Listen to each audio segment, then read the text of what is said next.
Ang alingaw ng kalikasan. Mula balita tungo sa pagkilos sa bawat pagbukas natin ng telebisyon, pag-scroll sa social media, o pagkinig sa radyo. Hindi nawawala ang mga ulat tungkol sa matinding bagyo, baha at abnormal na init ng panahon. Ang mga balitang ito ay hindi lamang basta impormasyon, sila ay mga paalala na ang ating mundo ay nasa kritikal na yugto. Bilang isang individual, ang mga balitang ito ay nagsisilbing salamin ng ating pananagutan at koneksyon sa lahat ng antas ng lipunan. Sa sarili at pamilya ang simula ng kamalayan. Sa antas ng sarili, ang balita ay nagdudulot ng climate anxiety o pag-aalala sa kinabukasan, ngunit higit pa sa takot, ito ay nagtutulak sa akin na baguhin ang aking lifestyle. Mula sa pagbabawas ng paggamit ng plastic hanggang sa pagiging mapanuri sa aking konsumo. Sa aming pamilya, ang balita ang nagiging basihan ng aming paghahanda kapag may ulat ng paparating na bagyo. Hindi lamang ito usapin ng walang pasok, kundi usapin ng kaligtasan. Dito nabubuo ang pagtutulungan ng paghahanda ng emergency kit, ang pagtitiyak na matibay ang bubong at ang paghalagahan ang bawat patak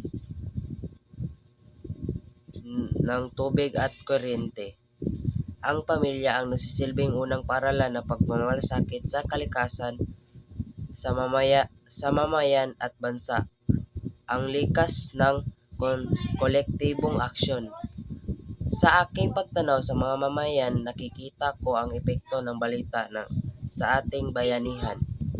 Ang mga ulat ng sakuna sa ibang lalawigan ay nagbubuklod sa ating upang magpaabot ng tulong.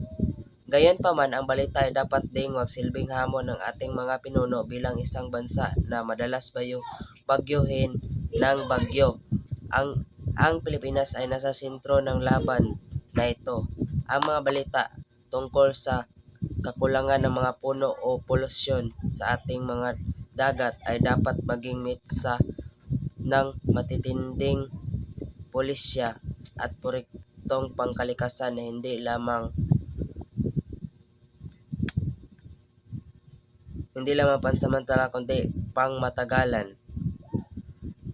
Isang lisang tahanan sa huli, ang balita ay nag-uugnay sa atin sa buong daigdig. Ang pagkatunaw ng yelo sa Arctic o panglaking sunog sa kagubatan ng Amazon ay tila malayo. Ngunit ang epekto nito ay nararamdaman natin dito sa Pilipinas sa pamamagitan ng mas mainit na temperatura.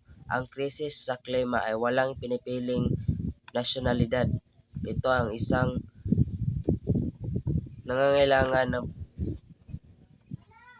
ng pagdaigdigang solusyon.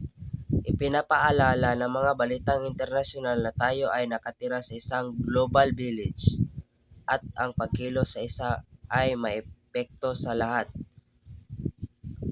Ang balita ay hindi lamang dapat manatiling tinta sa pahayagan o piksel sa screen.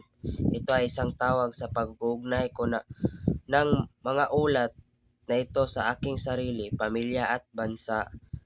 Nakapagtanto ko na ang mga bawat maliit na hakbang ay mahalaga. Tayo hindi lamang tagapagkinig ng balita, tayo ay mga karakter na lilikha ng susunod na balita, isang balitang nagsasabing tayo ay nagtagumpay sa pagliligtas ng ating planeta.